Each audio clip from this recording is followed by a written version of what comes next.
Ladies and gentlemen, thank you for joining us right here at Ready for Life 2024. Now, this festival is made for you, and we're so glad you're here in this hall joining us. Can you please help me to give a big hand to our organizers, to CPF Board and Money Sense? Thank you. This is brought to you by CPF Board in collaboration with Money Sense, and I'm so excited to attend Ready for Life Festival 2024 every year because I know I'm going to receive so much from it and get lots of rewards, and we have a full day prepared right here for you. Ladies and gentlemen, do come in and join us immediately, and you can take any seats available right here as well. My name is Danny Yeo, and it's my honor to be your host as well as your moderator for the rest of this day in this hall. Today we have a full day of great advice as well as a lot of sharings for you, be it if it's about planning for your future, your personal growth, your career, your goals, or even your retirement. We can see here the title is Redefine Retirement. Your journey starts right here today. I'm glad to share I'm turning 52 this month, and for me, I think all the topics that we're going to be covering today is so relevant, and I'm very sure that I'm going to be taking down notes when our speakers are going to share right here on stage. Well, today, right here, we're starting with the seminar with this topic, Investing Wisely Amidst Uncertainty. It's uncertain times ahead, and during uncertain times, we need to take certain steps and assure ourselves that it's going to be good for us, because by our age, we want to have a wonderful future, a wonderful life that's going to be all ready for us ahead in our life. Can I just have a show of hands? If you are 30 to 40, can you just raise your hand and let us have a look? You young people. If you're 40 to 50, can you raise your hands, please? Okay, so we've got more in this bracket. That's for our speakers to know as well. 50 to 60, please. Can you raise your hands? Wonderful, my village people. Okay. 60 to 70. 60 to 70? Yes. Thank you so much for joining us. If you're 70 and above, anyone here? No? I was going to give you a, right there. Big round of applause. Thank you for planning your future with us right here today, and we are glad to introduce to you 4 incredible speakers. We're going to be sharing bite-sized information that's going to be very useful for your financial decisions as well as your investment portfolio. And you can also ask them any questions along the way. Throughout the rest of today, you can interact and also participate in our discussions right here, okay? All you have to do is scan the QR code that we're going to be showing on screen right now. So if you can take out your mobile phone. Don't worry, you're not going to give us your bank account details by scanning this QR code. This is for you to participate and also to interact with us. With this Mentimeter, you can ask your questions directly anytime throughout the next 90 minutes. So we hope to bring you a wonderful session. You can also bring us your questions, and our speakers will be glad to address all of that. So scan that QR code, or you can go to menti.com, that's a website, and enter the code 15918643 to participate in our Q&A later on. Right now, let's just do a little warm-up, and we'll see if you can get that working for you. Our first question. Wow, some of you are answering that already. Have you been investing for more than 5 years? Can you choose your answer? We'd just like to know and have a sense of everyone who's here with us. Okay, let's see. Have you been investing for more than 5 years? Thank you for all the hearts and all the likes. I see a lot of thumbs up coming in. 142 of you gave answer to that. So most of you have been investing for more than 5 years. That's good to know. If you have not, that's fine too. That's what we're here for. We're going to share more information with you. Let's go to the second question. We'd like to find out, do you have more than 3 asset classes in your investment portfolio? All you have to do is choose yes or no. Could be anything, equities, stocks, bonds, your investment portfolio. You can share with us cash-related commodities. Wow, okay, wonderful. We've got more coming in. Just feel free and click on that answer so that we can get a sense of the audience that we're going to be talking to later on. Very well exposed and very experienced audience we have here. That's good to know. Okay, now for the final question, the third question.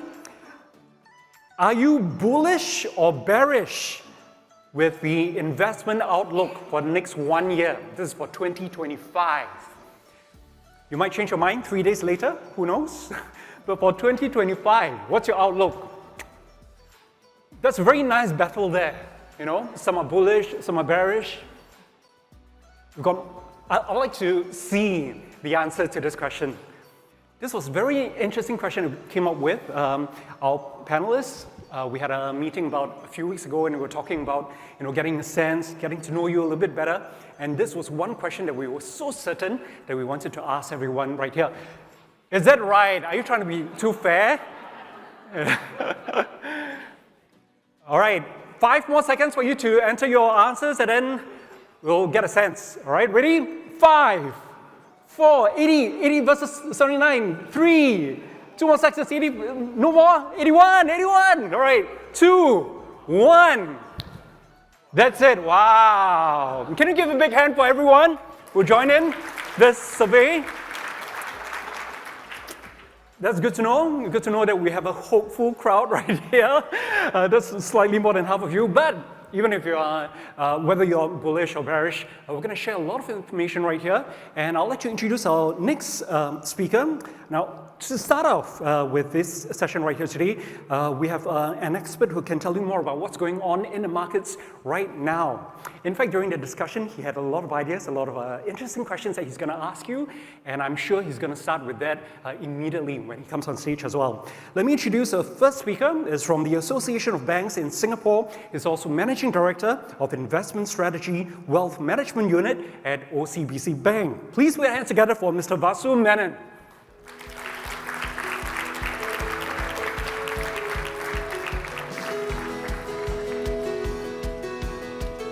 Stage is yours. Oh, man. Thank you. Thank you, appreciate it.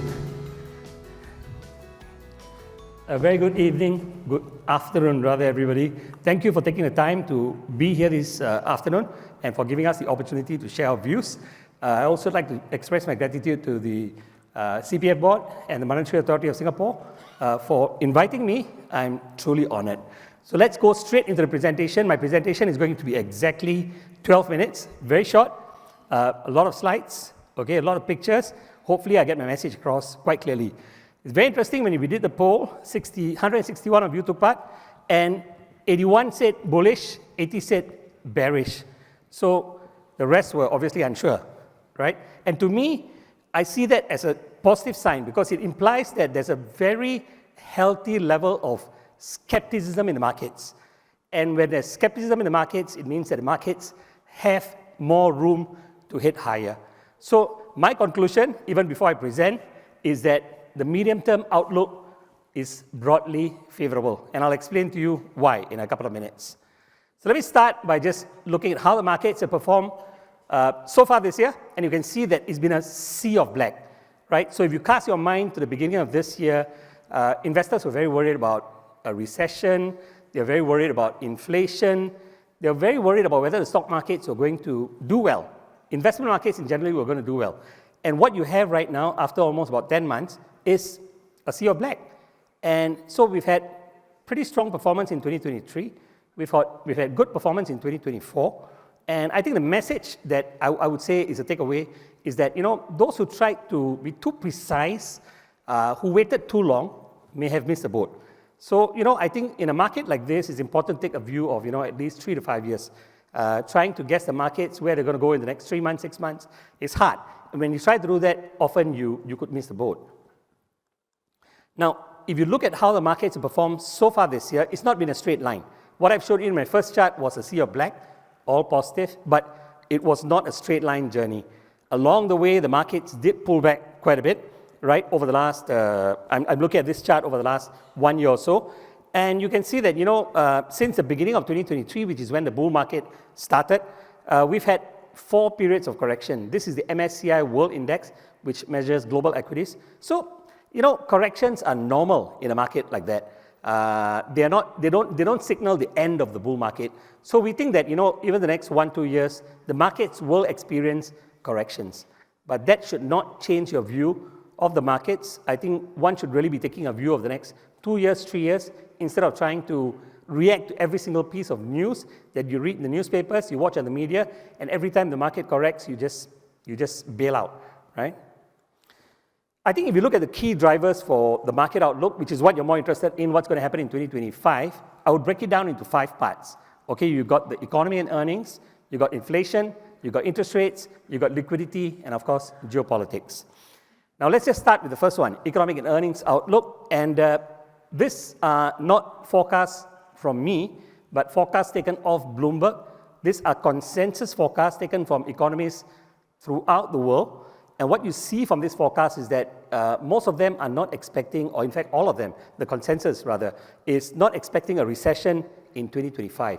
World economic growth is expected at 3% in 2025, almost the same as 2024. And if you go down the line, United States, Europe, Japan, Asia, Japan, I mean, you don't see a recession taking place. Now, this has been something that's played on investors' minds for a while. So if we have no recession in 2025, that's going to be good news for the markets. And the view generally appears to be no recession. What about earnings? Are we going to see an earnings recession? The answer again is no. Again, these are not my forecasts. These are taken off Bloomberg consensus forecasts. And analysts are expecting global earnings growth to be about 11.6%. If you look at the second column, 2025, right? And again, you go down the line, you see, you don't see a general consensus of earnings recession. So no economic recession, no earnings recession. So far, good news for the markets. Now, what about inflation? Inflation, as I highlighted, is one of the pillars that drives the market outlook. And what you see here is a chart of the US core PCE inflation rate. Now, this is what the US Federal Reserve uses to measure inflation, right? And it was quite high at 5.65% in March of 2022 or so, but it's come down very significantly because the Federal Reserve has increased interest rates quite sharply from 0% up to more than 5%. So they've helped the economy to cool down. They brought inflation down quite significantly. And so one of the worries that has been playing on markets' minds have now eased quite tremendously. Now, how have the markets reacted historically when the Fed wins the battle against inflation? The Fed is very close to winning the battle against inflation. And how have the markets historically performed? Now, if you look at the chart here of the S&P 500 index going back to 1980, right? So in 1980, 79-80, the US experienced hyperinflation. Inflation rate in the US was about 14%. Now, you had a Federal Reserve chairman then called Paul Volcker, tall, daunting figure, and he took the hard decision of increasing the Fed fund rate from 10% to 20%, right? He got a lot of pushback from politicians, trade unions, because he caused a recession. But at the same time, because of what he did, he brought inflation down from 14% close to about 2-3%. Now, when he won the battle against inflation, see how the markets perform on the chart. We saw a 5-year rally that saw the S&P 500 index rally by about 224%. Now, the Fed is at the brink of winning the battle against inflation. So in the next 3 to 6 months, if you see inflation numbers continuing to come down, I think that's going to be good news for the markets. Now, what about the outlook for interest rates, right? Which is linked to the outlook for inflation, right? Again, the markets are expecting, or rather the Fed Fund Futures market is expecting interest rates to fall further. But of course, if you open the newspapers and you listen to media, everybody is debating whether the Fed is going to cut rates once or twice or 3 times or November or December or whatever, right? But again, I think when it comes to investing, my view is that you take a view of the next 2 to 3 years. And if you take a view of the next 2 to 3 years, what this chart is telling you is that interest rates are headed south. Now, the pace is very hard to predict with precision, but the rates are headed south. The Fed is likely to cut rates further over the next 1 to 2 years, and historically, that's been good news for the markets. Now, this is what I mean. If you look at this chart here, it tells you that if you have rate cuts and you have no recession, put them together in an environment where the Fed is cutting rates and there's no recession, historically, the S&P 500 index and global equities have done well over the next 12 months. So the Fed has started cutting rates in September. What this chart tells you is that, up to 2025, at least for the next 12 months, historically, no recession, Fed rate cuts, markets have more upside potential. Now, what about liquidity? That's another one of the pillars that I highlighted in my presentation. And if you look at liquidity, there's a mountain of liquidity sitting on the sidelines. We've got about $6.5 trillion sitting in money market funds. This is just the US. But I think it's quite representative of what's happening around the world. Lots of us here, I'm sure, have put in money into money market funds. And when I mean money market funds, for example, many of you can relate to treasuries, right? Treasury T-bills, right? So that's a kind of money market fund, right? Or money market instrument. So you can see $6.5 trillion, record high. It has not even started coming down.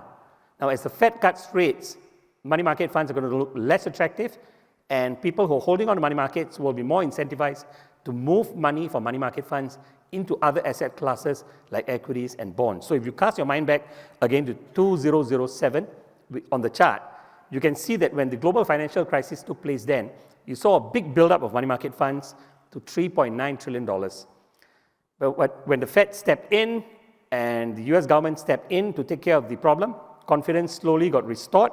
And what happened was you saw a big drawdown of money market funds that fueled a 73% rally in US equities, 55% rally in global equities. Right now, we are perched up there, 6.5. Hasn't even started coming down. So can you imagine what happens when it starts coming down? I think the potential for markets is there. Liquidity is clearly a supporting factor for the markets. So in summary, ladies and gentlemen, we are probably going to see rate cuts over the next 2 to 3 years, probably 2 years, right?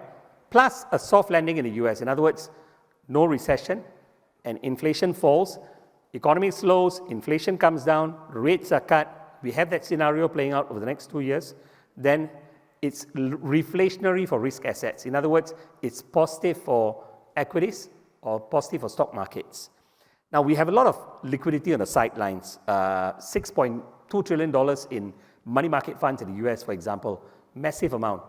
And the poll we conducted among you at the beginning, to me, tells me that there's a very healthy level of skepticism in the markets.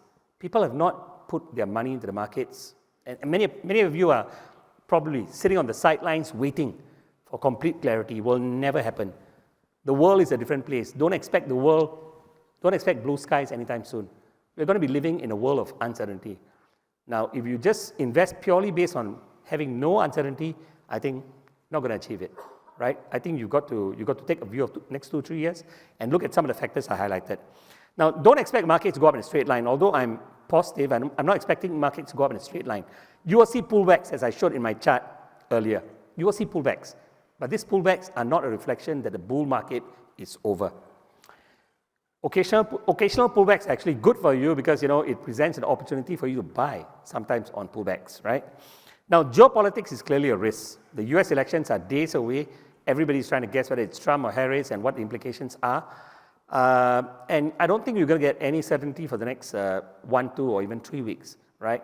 But I think historically, let me tell you that, when I looked at the numbers, it shows you that whether it's a Republican or Democrat, historically inaugural year in the US for the last 40 years has always been a positive year. I'll share more about it later during the panel discussion. So the message I have is stay invested in the markets. How do you manage risk?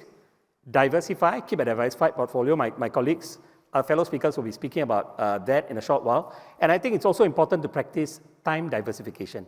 In other words, dollar cost averaging, spreading your investments over the next 6 months, 12 months, instead of trying to time the markets. So investment is not about trying to pick everything at the bottom and buying it right then. It's almost impossible to do that.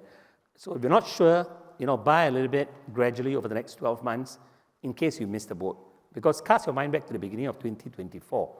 If you had just waited and sat on your hands, you would have missed that opportunity to make the money, right? But if you had put some money into the markets, taking a medium-term view, you would have come out better off. So I have exactly 11 seconds or 10 seconds now to end my presentation.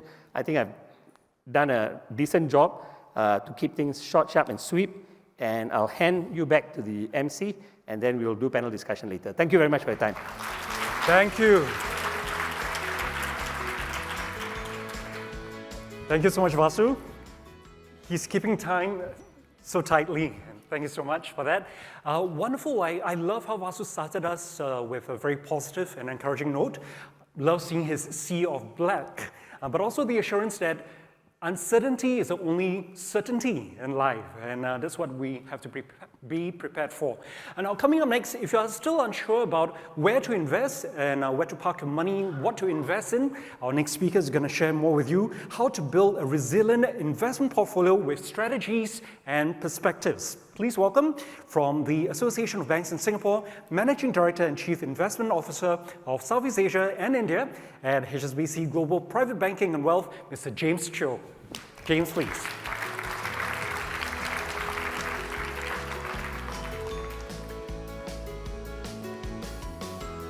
And you're going to know in a while, possibly the most fashionable person on stage next to me. Welcome, thank you. A big hand, please, for James. Thank you, everyone. Well, it seems like they gave me 13 minutes, so 1 minute more than Vasu for some strange reason. Well, it's great to see Vasu here. I mean, I've known him, personal friend. He's brought his family along. And you know, similarly, 2 days ago, I had a similar conversation. You know, I usually moderate very serious panels, asking extremely serious questions to experts in very specific and technical topics. But yesterday, I did something with my family. I moderated a panel with my 10-year-old niece and 12-year-old nephew, and I asked them extremely serious questions. So you know what I asked them? I asked them, what does AI mean to you? 12-year-old, 10-year-old, kids. And you know what they said? AI means that I can use AI to do my homework for me. Very smart, right, kids? Nowadays, the way they use AI. And then the next question I asked them is this. Do you know what is the Magnificent Seven? You know, Magnificent Seven? So my 12-year-old niece, she straight away say, Magnificent Seven is a movie. It's true, you know, it's a cowboy movie, 7 big actors, and you know, the 7 actors, right, in the show, the Magnificent Seven, all died. Oh, then my 10-year-old nephew said, no, Magnificent Seven is actually the 7 tech stocks associated with the AI rally in the US. Oh, very smart, 10-year-old boy. And then he said, and he didn't stop there. He said, do you know what? One of the companies within the Magnificent Seven didn't do very well. And so, of course, I took on my moderator hat and I said, so which company was that? And then he said, Apple. Apple didn't do very well. And then, of course, I'll ask, why did Apple not do so well? And then you know what he said? Oh, Apple didn't do so well because if you were to use Apple's Siri, I can't use the Siri to do homework for me. Which is true, right? The Siri is not smart enough in today's world. So what I want to share with you today, of course, it's you know, we live in a world full of uncertainty. Markets are hard to predict. And of course, now with AI, how is it going to change my life? How is it going to change investments? And today I want to share with you, in some ways, the framework, or actually the secret, to which how institutions invest. These are principles of how we do things. It doesn't mean that people in institutions would know the markets better. We can't predict what's going to happen tomorrow. But over time, because we put in place certain principles, and that enables big institutions, pension funds, asset managers, etc., to kind of invest and do well over the long haul. And these are the principles. Essentially, and this is the secret, and I'll break down for you today. Basically, there are 3 levers to make money in markets. Number 1 is you buy the right stock. You know, this is a very simple thing, but it's actually very hard to do because, and it's also an area where there could be a lot of mistakes because you always hear someone say, this stock is going to do well, that company is going to do well, buy it now. How do you know? How do you know for sure? Have you done your own research? So that's number 1. The first lever is security selection. Some people can do it very well. You need a lot of research, and that's where you need to partner with institutions that could do that. The second lever is actually market timing. That means you buy at a low, sell at a high. That's very hard to do. Not always you can do it. When everyone's selling, actually everyone's very afraid. When everyone's buying, people are getting greedy. So usually emotions get in the way when you do such, into market timing. But to me, 90% of the time, the key feature to which you can have success in investing is actually this, asset allocation. And that's something that everyone can do. And that's the secret, essentially, because market timing is hard. Even institutions fail at it. Security selection, not all institutions are good at it, but asset allocation is something that everyone, including institutions, have been implementing over the last many decades. And this is an important principle that everyone can do. And I'll share with you a little bit about it. So this is, it looks like, when growing up, we have these blankets, right? Our grandma sew for us. It looks like that. But essentially, it's like a quilt of sorts. So what it does is that on the x-axis is dates, time, over the last 10 years. And what I did was to stack up asset classes. Each color represents an asset class, whether it's equities, bonds. Within equities, there are different kinds of markets. Within bonds, there are different subcategories of bonds. And I'll stack them up. The lowest is the worst performing. The top is the best performing every year. And you know what's the conclusion? The conclusion is this, hard to predict. It's random. That's the conclusion. It means that the winner last year, not necessarily the winner this year. But it also doesn't mean that the loser last year will become the winner next year. You know, many times when you make a decision, you say, hey, I want to buy the losing companies, the losing sectors this year because next is cheap. Because next year it will outperform. Yes or no? Not necessarily true. And so the case is this, and I've met three groups of people most of the time. There'll be a group of people that says that they are the contrarians. They always sound very smart. The contrarians, they say, when everyone's going to this direction, they say, no, it's the other direction. So the contrarians will always do this. They will always buy stocks or buy sectors that performed the worst last year, hoping that the following year will do the best. So that's what a contrarian does. And of course, there's another group of people who are the momentum seekers. They will always buy the winning sector this year, hoping that next year, that sector will outperform. So if you were to replicate these two strategies, either you be a contrarian or momentum seeker, you replicate it over the next 10, 20, 30 years, and essentially this is the return. The contrarian gives you a slightly lower return versus the momentum, which actually loses out. Compared to someone who says, I don't know about anything, I just want to have a diversified portfolio, a simple diversification, meaning that I buy every sector. That means that actually I don't know. And a simple diversification strategy without anything that's sophisticated outperforms the contrarian. A simple diversification strategy outperforms the momentum seekers. So that's quite powerful. But the way that institutions invest is not just a simple diversification. It's not just spreading the eggs in different baskets. It's a little bit more than that, which I'm going to show to you some broad strokes of it.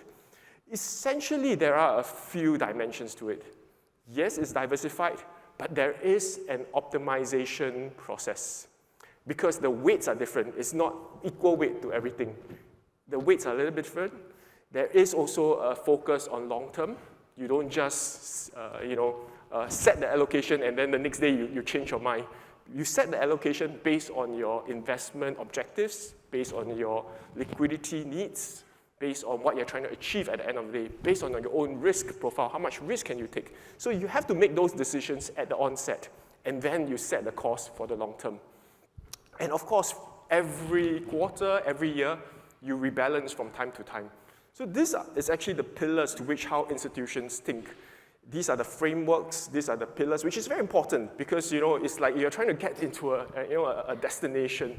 Either you sit on a rickety plane to try to get to this destination, trying to do your own stuff, or you want to sit on a well-built, comfortable Boeing 747. I think all of us would choose the safe 747. But in some ways, it's very strange. In our investment journey, we always try to do things on our own. We always hear that advice on TikTok, some advice from here and there, and we go and invest on that premise, which is actually fairly dangerous. So I think it's important that you think investments along these four pillars, and I'll just go very quickly into each one of them. One thing about optimization is this: it's just an idea of a football match. The best player in the world in football is probably Lionel Messi, right? Messi or Ronaldo. That's the best player. But if I have 11 Messis in the team, do you think it's a good team? Yeah, maybe it's a good team, but they cannot defend. They are no goalkeepers. They're not good. They might not even win the match, if you have 11 Lionel Messi. What you need is actually a good mix in a team. You need a good set of defenders, you need a good set of midfielders, and you need good attackers. And you need all of them to play well with each other. And the same thing with investments. And the magic to investments is this: you need to pick the real defenders, such that when things don't go well, the value of those defenders can offset the strikers. And the trick is called correlation. Because in financial markets, some asset class, they don't move together with each other. And you want to find as many asset class with each other that are uncorrelated with each other. So in a way, stock markets, when it falls, if let's say, for example, the bond market holds up or increase in value, that's a good defender, and you want to add that into your portfolio. So I think the secret to asset allocation is about finding uncorrelated income, uncorrelated assets to be added into that portfolio, such that it creates that defensiveness for you. So this is about really optimization. It's about looking at asset class like that. So I think it's very important to, first and foremost, to kind of create that optimized portfolio for you based on this principle. And I think very importantly, it's not just about trying to catch the low of markets. It's about staying through the course once you develop that optimized portfolio. Time in the market is, of course, better than timing in the market because you allow the power of compounding such that your portfolio can grow over time. And there is also an additional layer to asset allocation, because once you set up that strategic asset allocation that you have, from time to time in a short-term basis, for instance, if it's based on some changes in market conditions, you can actually make tactical tilts to it, just little tweaks because of the change in condition. But ultimately, that asset allocation, that strategic asset allocation still remains. So I think these are ways to kind of help you think about your investing in the long term based on your needs that you want. So the role of asset allocation is actually very important because we live in a very uncertain world. Emotions are actually a big obstacle to a lot of our investing. And I think it's important that asset allocation is something that everyone here can think about and can start doing in terms of how you approach your investments. Always start off with what you want to achieve in your life, your aspirations, the risk that you can take. And that's where you can start to build a portfolio that is optimized, that has the elements of uncorrelated returns, and that will help you kind of tide through a more turbulent time. So I think with that, thank you very much, and I hope to hear your questions and engage with you later on in the panel discussion. Thank you all. Thank you very much. Thank you. Thank you, James.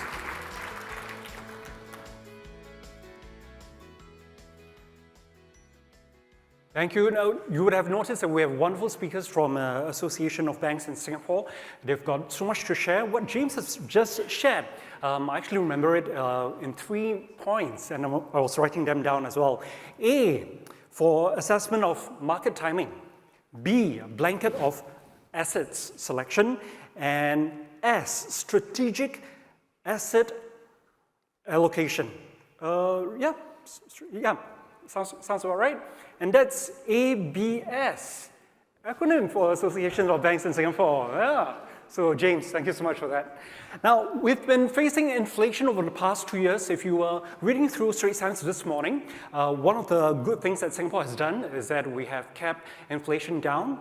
This year, 2024, it slowed down a little bit, although we've been facing the high over the past 2 years. However, our economy is still climbing and is doing well. If you have doubts about how to face inflation and how to position ourselves to hedge against it, our next speaker is going to help you answer that very important question. From ABS, Association of Banks in Singapore, our next speaker is Executive Director, Head of Wealth Management Advisory and Strategy at UOB. Please welcome Mr. Abel Lin.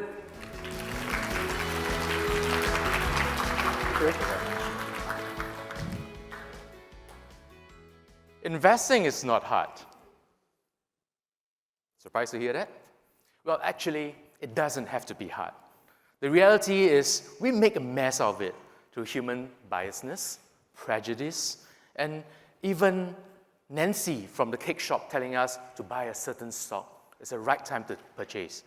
We make those mistakes. You see, when it comes to investing, there are certain principles which James has already shared. I'm here to tie some of the pearls of wisdom which Vasu and James has presented earlier. We have heard about the market outlook. We heard about asset allocation.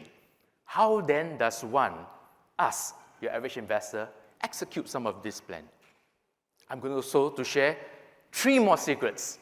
Secrets that can help make your investment journey a whole lot easier. Now, before we move on, we need to understand market cycles. It's incredibly important for one to understand market cycles.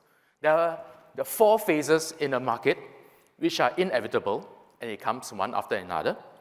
The key difference is that they do not have a consistent time frame. There are periods where there's a recovery, an expansion, a slowdown, and a consequent contraction. Today, let's put our hands up and guess. Where do you think we are in this entire cycle? Are we in a recovery phase, expansionary, a slowdown, or are we in a contraction economy? What do you think? Recovery? Nope. Expansion? Nope. Expansion? A slowdown. A slowdown. And a contraction. Some votes there. Well, we think that we are in a very late part of the late cycle in a slowdown economy. A part of the economy where economic activities are slowing, monetary policies are starting to tighten, corporate profits are slowing. In this space, you want to have a diversified portfolio. James spoke extensively about the benefits of having a diversified portfolio. And this is an incredibly important time for you to consider that.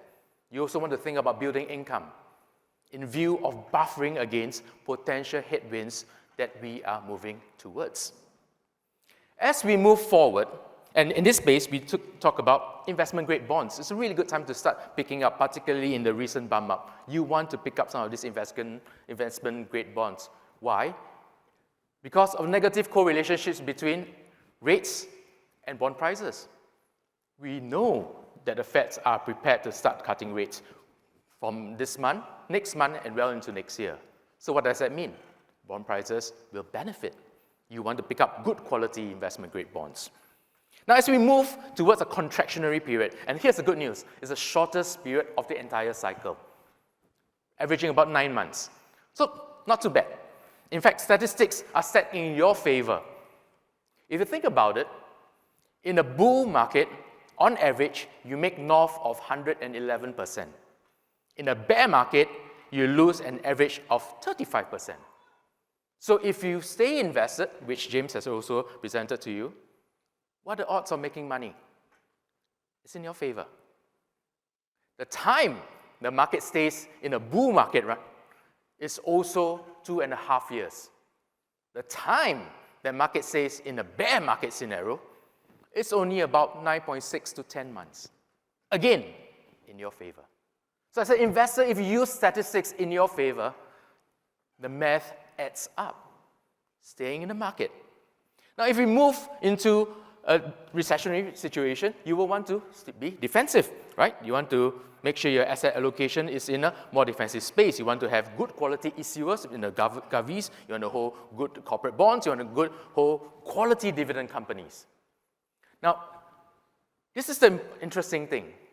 Some of the best trading days, and in my next slide I will show it to you, some of the best trading days are found in the recovery phase. This is a part of the cycle when economic activities start to rebound.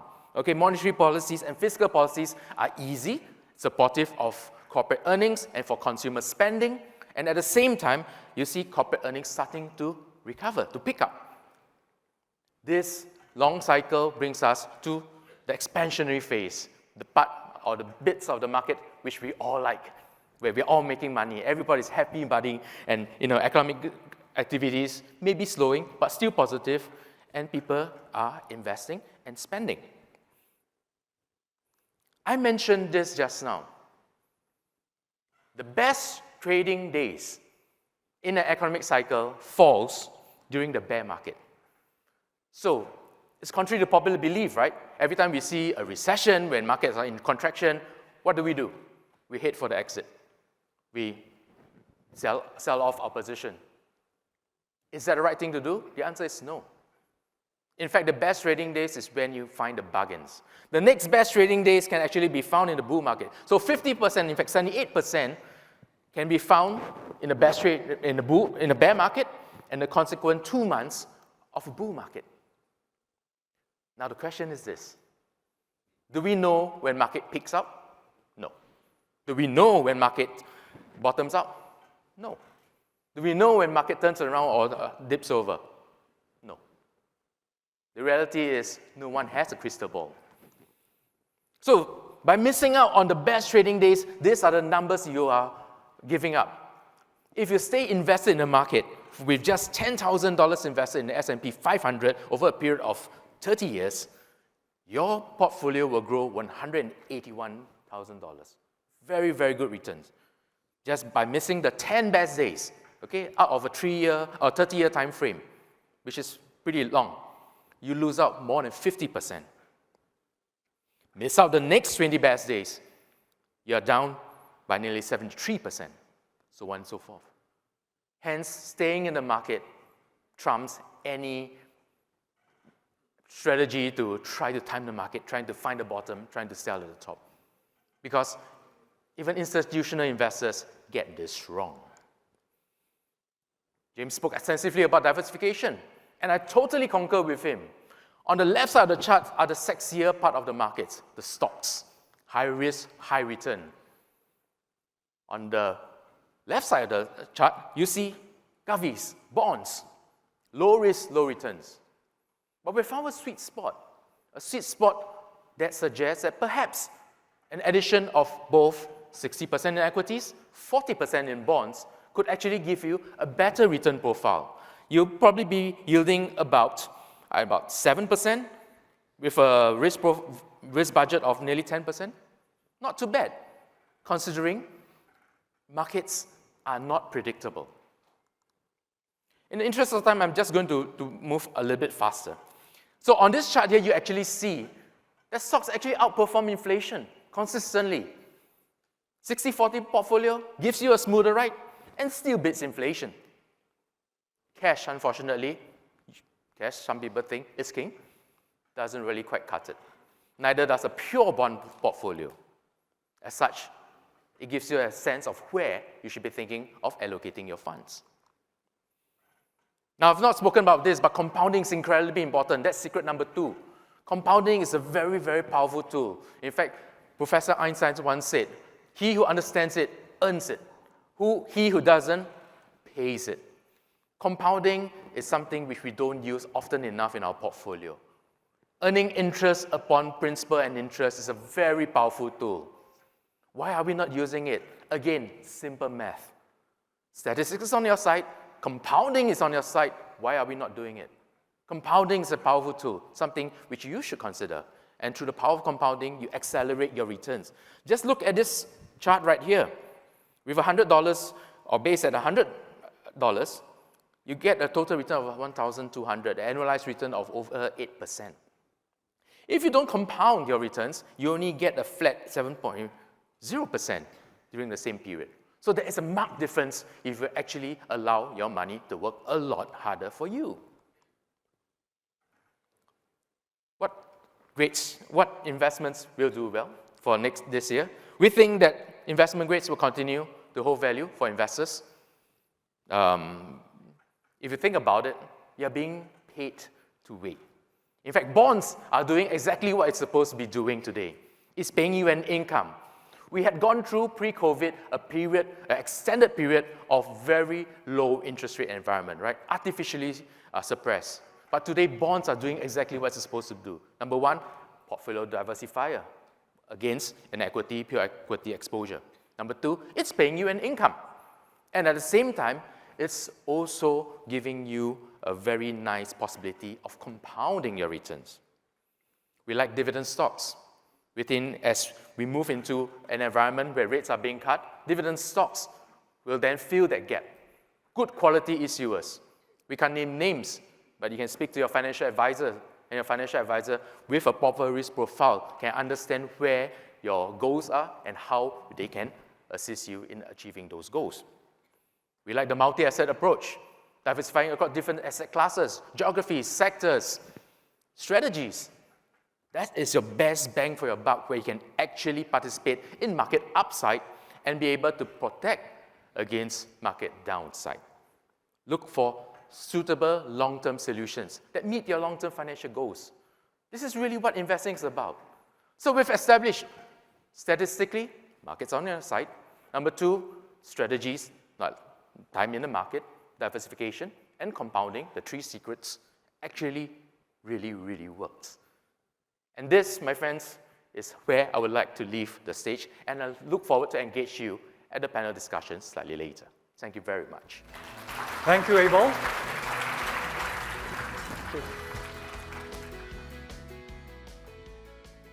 Thank you, Abel, for all the tips and tools that he has shared with everybody else. Right here, we also have digital tools available to you.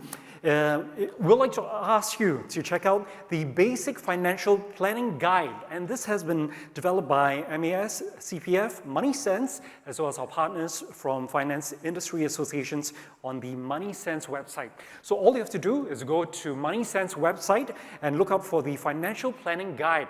And there, just by registering and also answering a few questions, you can actually find out more for yourself as well. It contains 4 simple steps where you can take to address basic financial planning needs for saving, for insuring, for investing, and of course for your legacy planning as well. On that note, right now, we'd like to learn about the power of digital tools for our management of our finances. Please welcome our next speaker, Chief Executive Officer of Climate Impact X, Ms. Choo, please. Big hand. Thank you. Hi, everyone. Some of you may be wondering, the CEO of Climate Impact X doesn't really sound like an investment firm. But actually, right before this, I was leading a fintech digital platform, and so it's a great opportunity to be sharing with you some of my insights and my thoughts around that. Now, I'm a child of the 70s and 80s. I lived in a family where my father was a remisier. I don't know if some of you know what a remisier does, but he's basically a broker. He helps to facilitate trades. So I was very exposed to capital markets at a very, very young age. And in those days, you would remember everything was done on telephone. There was no internet. Basically, a remisier called you to tell you what's the tip of the day and how to get you to buy or sell a stock, right? And so education was very limited by word of mouth. Even recommendation for who to use and where to go is all by word of mouth. You have to turn up to the office. You have to pay by checks. And you really didn't have that many tools at your fingertips to really learn and get educated and to transact. And so sort of fast forward 20-something, 30 years, actually the world is very, very different. And I was just reflecting a little bit when James spoke about talking to his younger relatives. I had a friend who called me and said, how do I teach my young daughter how to invest? And I, corralled a bunch of 18, 20-year-olds on a table because I thought it was a good opportunity for me to also reflect a little bit and teach a little bit. And we talked a bit about why we should be investing, how we should be investing, and I gave them some, things, some homework to do. And I realized that all of that can be done between a laptop and a phone, right? Today, if you say, well, you're interested in stocks, what kind of stocks, what should you look at? You can pull that up. There are plenty of YouTube videos around teaching you how to do things. And so I think really the thought process around digitization has made investing and managing your finances very, very, very powerful. And I start with the basics, right? If you're starting on a journey, you have certain toolkits. If you're in the middle of a journey, you can use it to enhance. And of course, if you're very, very advanced, then you know where to go to find the cheapest, maybe the best solutions for you. Now, having said that, today it's so proliferated. You see so many tools out there. I think it's also, a little bit of a marketplace of what to do. And one of the, I won't say issues, but one of the things that we need to consider is actually there's no one-stop shop, right? So actually, everyone has to learn how to manage not only a portfolio of their investments, but a portfolio of their digital tools. So if you see the different apps for different type of investment products, and I would advise everybody to sort of reflect a little bit about what actually are you comfortable investing through, the financial education that you receive, and of course, most importantly, your risk appetite, because then that drives what you want to invest in, and therefore the tools that you want to invest in. Today, if you look across every single asset class, from low risk, fixed deposits, cash management products, to bonds, to shares, ETFs, all the way to the high risk private market, SIP type products, there is a tool for all of the above, right? So I think picking them, choosing them, working with them are all things that we have to learn across the way. Now, one of the things that obviously coming from a firm that has built app and a website around, we were in private markets in my old firm, but actually applies to across all the digital platforms. All the digital platforms, whether it's a bank or investing in shares or investing in bonds, all of them want to solve pain points, right? So all these digital platforms are very focused on the pain points that they solve for you and for the average investor. And really, what does that mean? Every day we think about, or every day these platforms think about how to make it better, how to make it faster, how to make it cheaper. It's very simple. How do we think through the user journey of convenience, that you can see from your app, keep you engaged as well, right? Because they want you to transact on the app. So convenience, when you open up the app, when you onboard, when they do KYC, it's all digitized. So that makes it very, very quick and easy. It allows you to track real time your investing. If it's shares, you can see hopefully you don't take too much time outside of work, but really be able to track what your share price is doing, whether your portfolio is going up or down. It does have the flip side of making you very emotionally aware to your portfolio. So I think, better the advice of my colleagues here, don't look at it every 10 minutes. It will, get you very nervous. Third thing is personalization. I think with tools, increasingly, we're replicating what used to be a traditional one-on-one advisor to client relationship and taking a lot of that knowledge into the digital world. So personalization, there's a lot of, there are obviously robo-advisors out there as well, in trying to supplement a human touch and a digital touch. And obviously, these come with data. They're supposed to be a bit more intelligent and hopefully help you in your investment journey. As I always say, individual investing is very personal. Everybody has their own life cycle. There's no one app or no one bank that can solve all of your investing issues. And so every one of us it would be good to have a personalized app or an advisor to help you through the journey. And the last is cost efficiency. A lot of the idea around digital platforms is to take the cost per unit cost down, and that makes it cheaper and faster for the investors out there who are looking for a solution. Now, what are some of the challenges? So I know a lot of digital platforms, and you can see now these days when you open on the website, the first thing that pops up is a warning. And what is that warning? That warning is that, that there are a lot of imposters out there. Actually, you don't even need deep fakes, as I jokingly said to someone that day. You don't really need deep fakes, because if you look at Telegram, there seems to be a lot of not even just fake, right? They just take a name of a famous person, they create a Telegram chat, and they kind of start sending it around. I don't know if you've seen that. And so all digital platforms are terrified, because it's so easy to create one of these, WhatsApp, Telegram chats and proliferate a name to try and get you to send money to them. So one of the challenges that both platforms and I think individual investors need to be very, very aware of is the fact that it's quite easy to create these. And so please, be aware of some of these fake websites and fake chats. A lot of licensed and operators that are, obviously trying to cheat, people of money. Second is cybersecurity.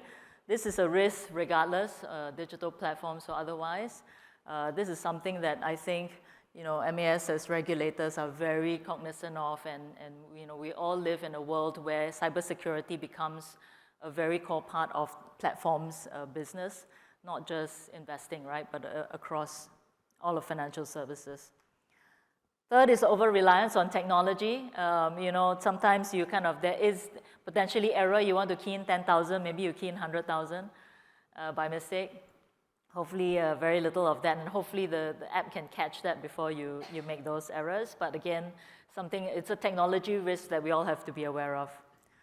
Privacy concerns, it's an area where it's quite a new area, and all the platforms are very, very careful with individual data, how they store it.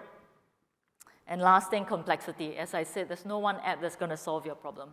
And so you're going to have to manage across different apps, and you're going to have to manage across different platforms. In fact, I think there are new apps that help you to manage your portfolio of apps and to collate, all your financial information into one space. Now, best practices, we'll just touch on a few. We're very good in that we live in Singapore where it's very highly regulated. So it's very, very simple to go click on the MAS website and to make sure who you're dealing with is legit, right, or is licensed. And both the organization itself should be on websites, and you can see what type of licenses they have. And more importantly, if you're dealing not so much sometimes with platforms, they also have representatives who call you. You can also check if they're licensed as well. Make sure you add in two-factor authentication for security. Now, sometimes it's a pain. I know I get that as well. But I think for everyone, this is one of the top cybersecurity recommendations for dealing with apps. If you can minimize the apps. I know I said it's actually quite difficult. I think I have at least 5 apps at any one point in time that I'm managing. But hopefully with tools, with new toolkits, you can get to do all of that together. Monitor transactions, obviously set up your notifications so that you get pinged if something happens. I think that's just quite a standard sort of cyber hygiene to do. And lastly, make sure your apps are updated. But I would say that most of these technological advances are sort of relatively simple. We all should remember it. The most important is to make sure that you trust who you're dealing with, and that comes with due diligence. It's not just because a friend recommended you. I've heard so many horrible stories of scams where you kind of trust friends and they get you into trouble. But having said that, I still sort of truly believe that today with digitization, it really enhances the way we think from education of what type of investment products. In fact, with digital tools, you can probably watch this after 2 hours later as well to remind yourself. From the education to the onboarding, it's now very fast to onboard on digital platforms, to engaging and transacting. Transfer money in is very, very quick. Transacting as well is very simple with a touch of a button. And so all of that, I think, comes with personal responsibility. So I'll just sort of close with that. All of that does come with personal responsibility in educating ourselves and to make sure that we understand who we're working with and what we're working with and the different toolkits. And of course, there'll be fairs where you can go visit some of these stalls and get yourself comfortable with all of them, including the ones with your very friendly banks who are sitting here right now. But thank you very much. Thank you, Yi. Can I invite you to take a seat at behind, please? Once again, we'd like to invite our speakers up on stage, Vasu, James, and Abel. Give a big hand for all our speakers, please. Right now, we'd like to show you once again the QR code. You can scan this QR code and you can write your questions right in there and ask our speakers directly if you've got any concerns, any thoughts at all about the topics that we've been sharing so far. So scan the QR code right there, or enter the code on this website, menti.com, and participate. I wanted to just maybe get speakers to get us rolling as well. About a month ago, I think in Straits Times, there was a report about a survey having found out that Singaporeans are actually in the 4th position in the world when it comes to having financial assets.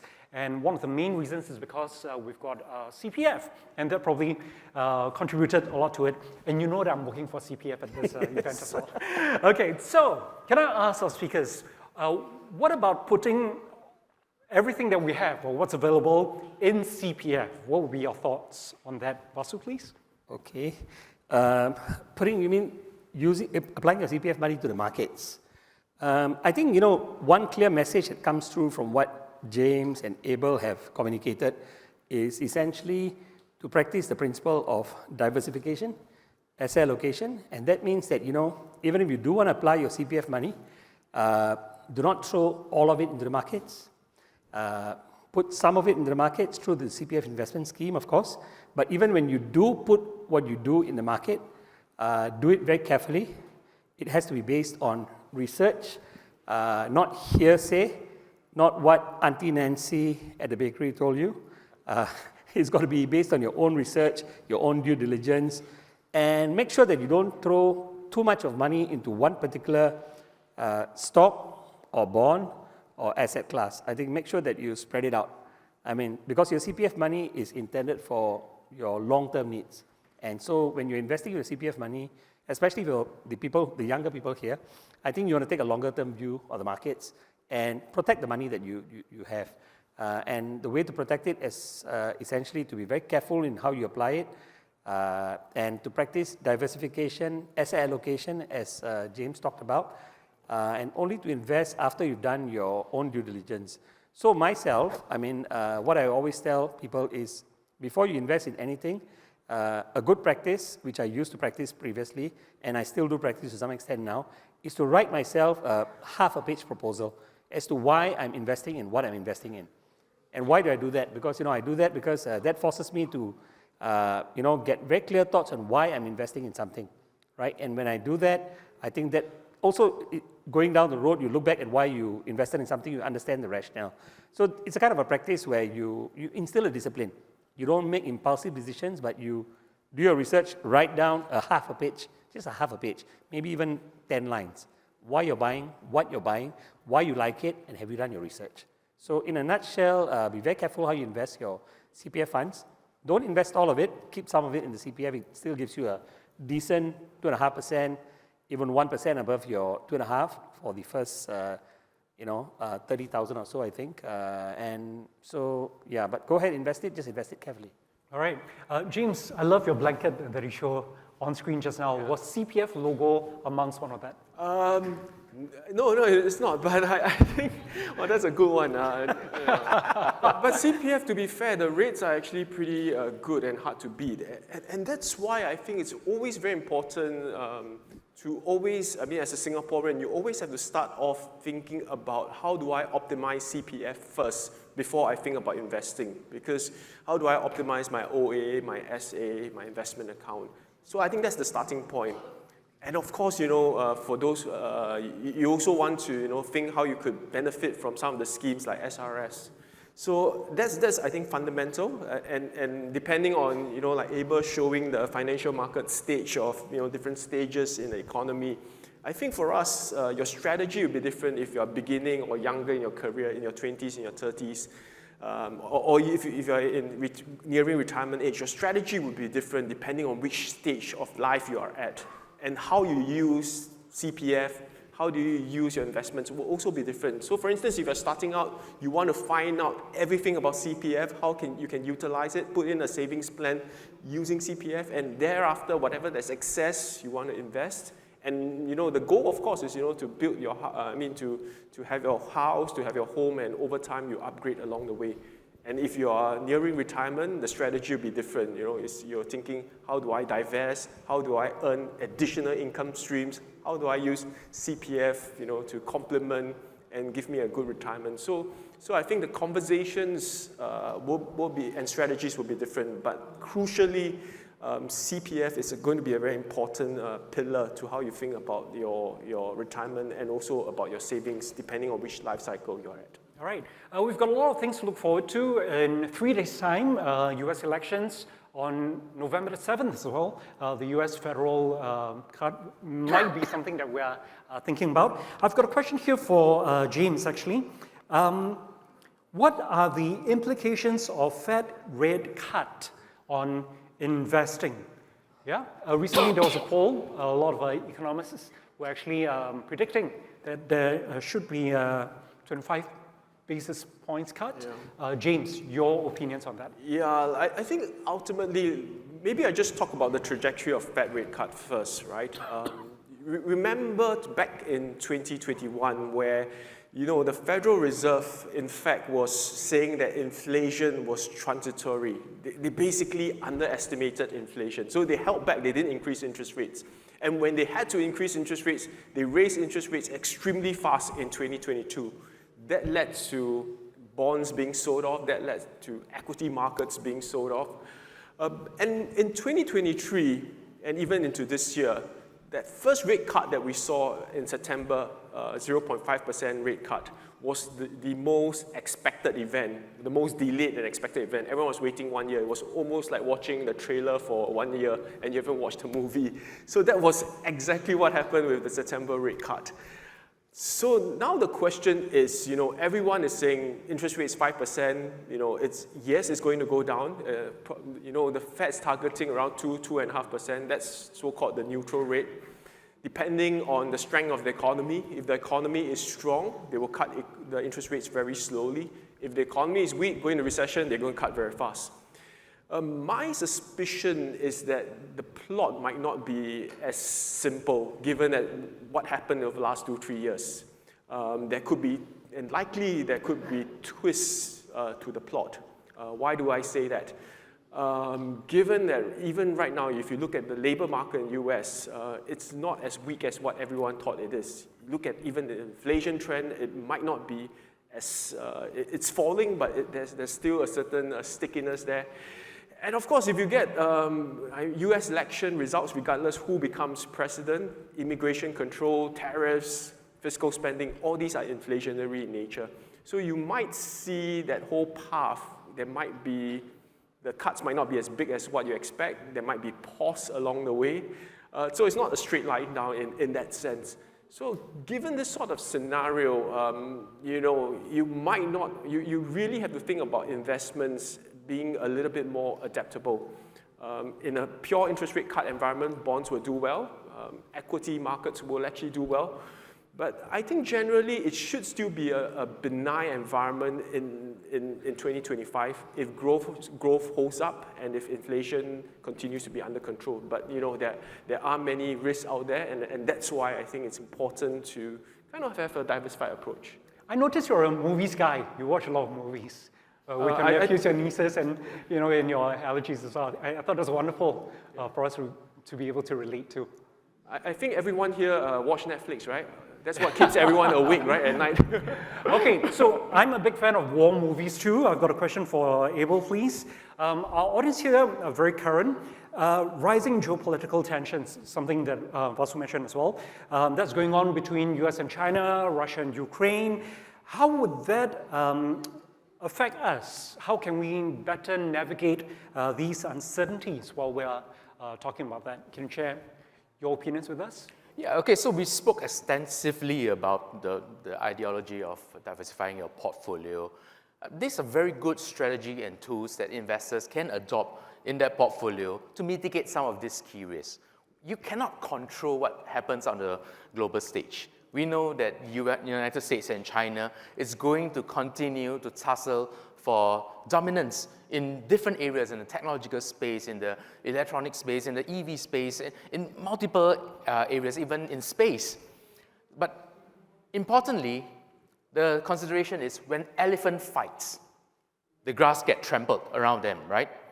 But from that trampled grass, green shoots of opportunities will come out. And this is a green shoots of opportunities that investors, if you have the right research capabilities and analytics, that opportunities will give you a chance to participate in those markets. Point in case, US and China. We're seeing a lot of rhetorics going around, particularly with Mr. Trump coming into his candidacy. We see that he's going to challenge China in multiple fronts, imposing tariffs and stuff. What's likely to happen? You're going to see industries thinking about shifting, moving into countries that are supposedly more friendly to the United States.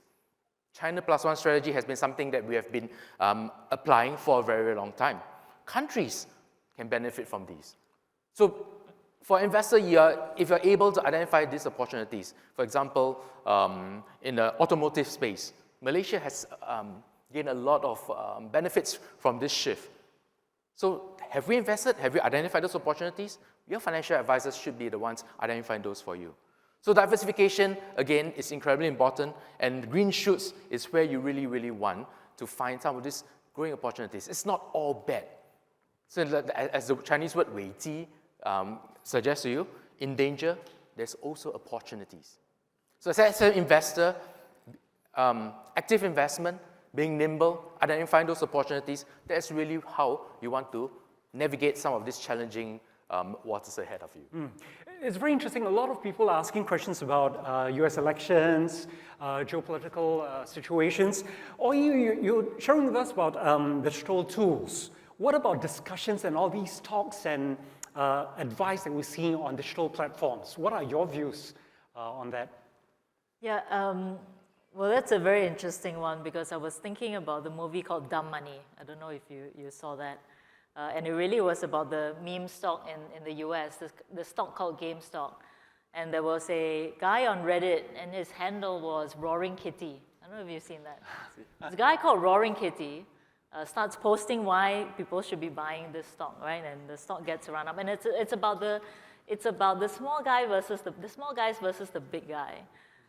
Now, so there are a lot of and digital platforms. You can't say digital platforms, but there are actually quite a lot of online communities.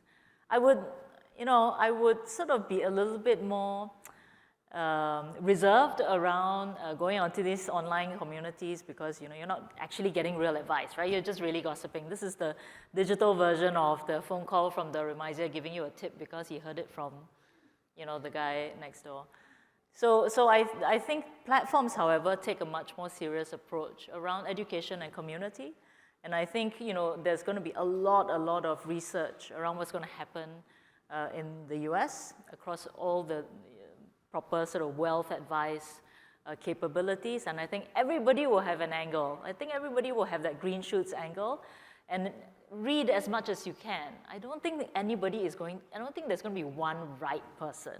I think the idea is to enrich what you think might be possibilities. And then, either chat with your advisor or use a tool to execute the trade that you think is going to, in the long run, because of where the US is going to go, and then, act upon that. I will, of course, it's very good fireside conversation or dinner conversation, but I would say do your homework around the experts who are really doing a lot of research into this. Yeah, we saw a little survey in the papers today about how the US presidency might affect Singapore markets and all that.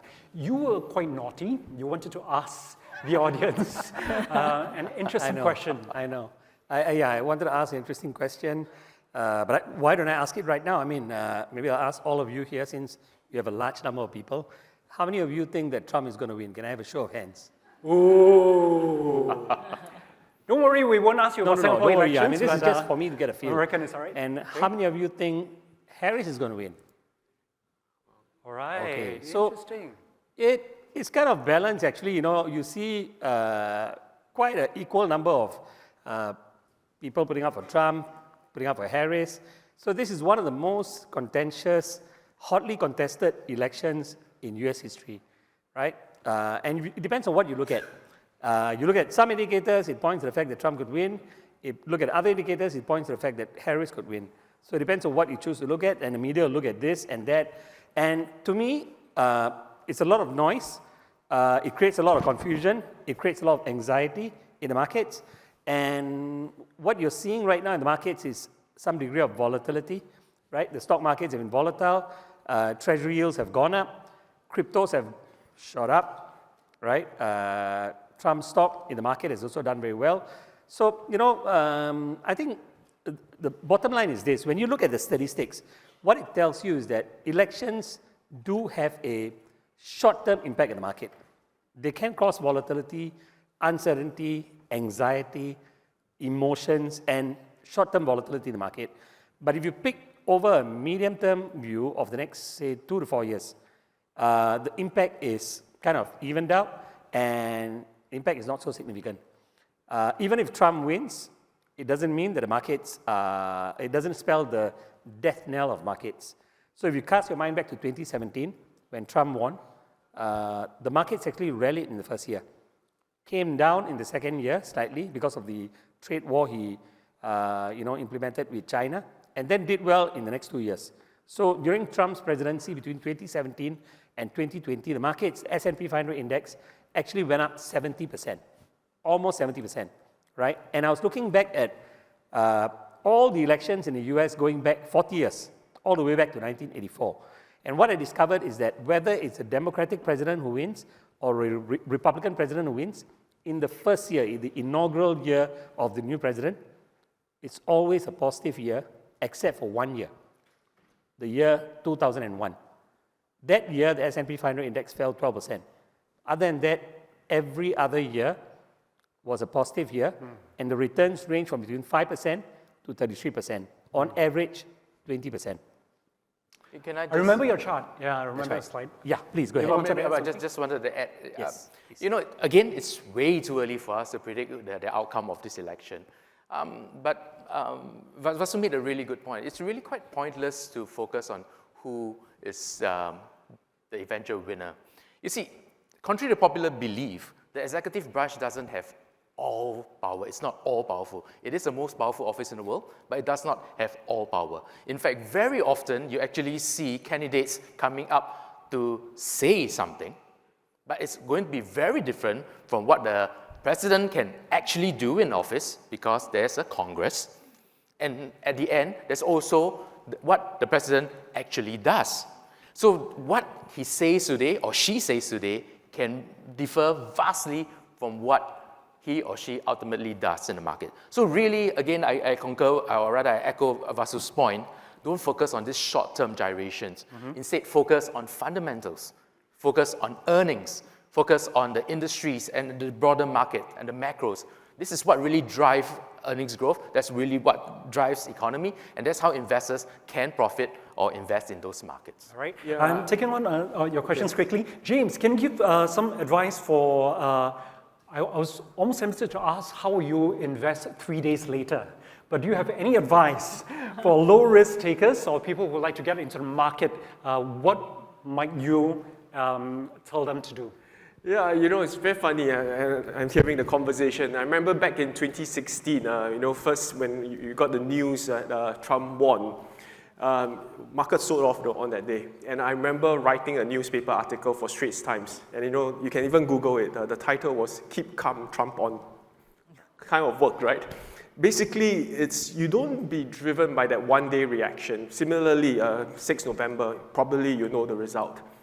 You might get a one-day reaction. That doesn't determine, it might be a sell-off, for example, it might be a up market. It won't determine the entire direction based on that one day. So I think you have to take a step back, and what Abel and what Vasu said is very important. It's that at the end, it's about the economy, and ultimately we are investing in economic growth, in essentially the rising aspiration of people. And that will not stop regardless of who becomes president. So I think it's important what should you do post-election, after election, for low-risk investors or for high-risk investors, for medium-risk investors, is always to build a strategy to have an asset allocation that fits you. So if you are low-risk, you want a lesser allocation to equities. You want a higher allocation to income-generating instruments, for example, because you essentially want to have a stream of income that can finance and fit your lifestyle. So there are many, many avenues that you can find that, whether it's investment-grade bonds, whether it's through income-generating real assets, whether it's through REITs, for example. So there are many ways to kind of get that income. And even in the equity side of things, you might even want to think, yes, lesser allocation, but maybe I go for the more defensive ones that gives me a good dividend. So I think there are many ways to kind of go about solving it, but I think it's very important to always have an asset allocation plan involved, so you don't get worried when certain outcomes happen, you know. And my sort of gauge for anyone out there is this, as what we says that if you look at the markets and get very worried, I think that's a wrong indicator. If every morning you wake up and first thing you turn on to see your portfolio, then probably you have invested too much, or you have probably gone on too much. You should be able to sleep well at night. You know, something to look out for, to feel at ease. Yeah, you must feel easy with it. You know? So I think that's the right allocation. Thank you. Can I also actually you want to add on something? Here? Actually, I'm just reflecting on my co-speakers when they talk about emotionally, and you're being emotional when investing.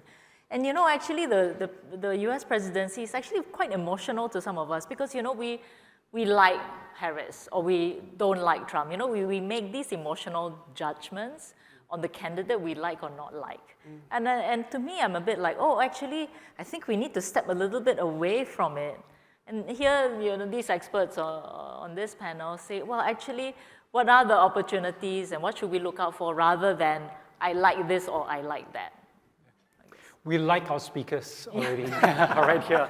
I'm just going to group many different questions. Can I get each of you, maybe just very quickly, and if you can share with us, what advice might you give to retirees? If I'm 55 and above, 60 plus, and I'm looking into investments, what would be something that I should look out for?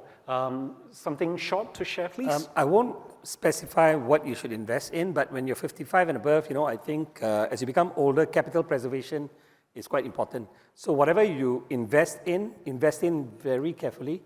Don't take too much of risk. You may want to focus a bit more on assets that give you income, right? And I guess I fall in the category because I'm 61, right? I'm past the 55. So take it from me. I think my focus right now is clearly a bit more on income, because in your retirement years, you want to make sure that that income helps you to pay the bills and fund yourself.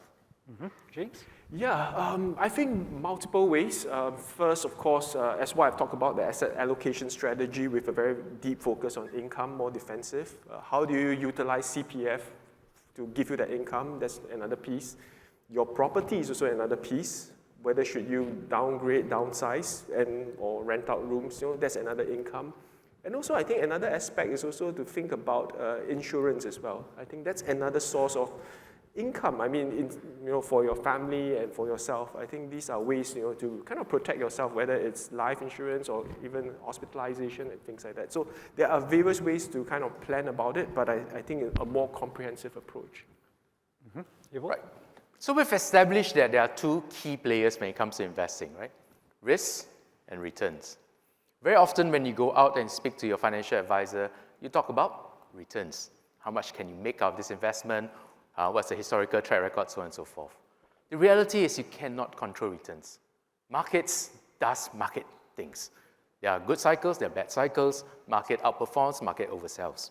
You cannot control returns. What you can manage, however, is risk. You can manage your risk profile by understanding yourself very clearly, particularly when you're slightly advanced in age, and your exposure that you wish to have. What is your portfolio risk that you're comfortable with so that you sleep better at night when you do not over-invest, because the gyrations on the market could keep you up. But understanding your risk profile and investing according to those needs, your medium to longer term goals, that is really what you should be factoring in for your financial decision.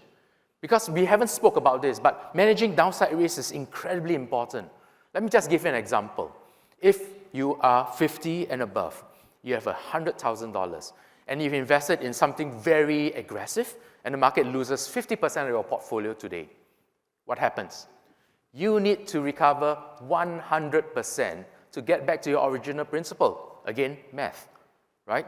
It's a huge number for you to overcome. Do you have the time to recover the 100%? Maybe, maybe not. Conversely, if you have invested correctly, protected your downside, lost 10%, for example, you only need to recover 11% for you to get back to your 100,000. So much easier. That's why you need to really understand where you stand in terms of a risk profile. I'm not saying that as you age, you must totally go risk off. I know people who are still very aggressive, who still participate in the market, and they get a lot of joy in those markets. But to Vasu's and James's point, yes, you need to have a consistent income stream. Passive income is going to be incredibly important for you if you have not already built it, because we will retire. You can't exchange human capital for an income going forward. You can use passive income to fund those retirement in golden years. Or you share? Well, you know, from my observations, actually the late 40s to sort of 60 plus are some of the most sophisticated investors I've actually met. And they're actually the two buckets, right? I think what's happened is over time, they built a nest egg, and over time, they're a lot more mature in the way that they think and they allocate capital. Hopefully by that time, you already have some early investments, got a little bit burnt, learn from it. And so when you come to about 55, you kind of got quite a good grasp of what you want to do. But I would say, you know, like my co-speakers here, obviously the income piece is very important as you're thinking about it. You want to feel certain that when you retire, you have a continuation of wealth or income. But also what I see is some investors who are willing to take a little bit of risk, those who are a little bit more experienced, do look at different asset types. But I would say predominantly the shift should be towards safety and security, with a little bit maybe taking a bit of risk to explore, maybe some investing in private companies or stuff like that. I think would be quite a fascinating one, but that very minority part of the portfolio. Lots of tips, lots of tools to protect yourself in times of uncertainty. I'm just going to show you the QR code once again, ladies and gentlemen. If you scan the QR code, you can fill up the feedback form for us, and please write in there more time for Q&A so that we can pose all of our questions. We loved it that you were participating so much. Would you please also help me to give a big hand to our 4 speakers right here? Thank you so much for sharing with us. Ladies and gentlemen, to find out more financial tips, you can also go to the booth set up by our partners right outside. We've got booths from A to L, 12 booths altogether. Spend the entire afternoon right here with us, and we hope to see you back here again next year or for another session. You're going to be richer, you're going to be ready for life. Thank you so much for joining us, and have a wonderful day ahead.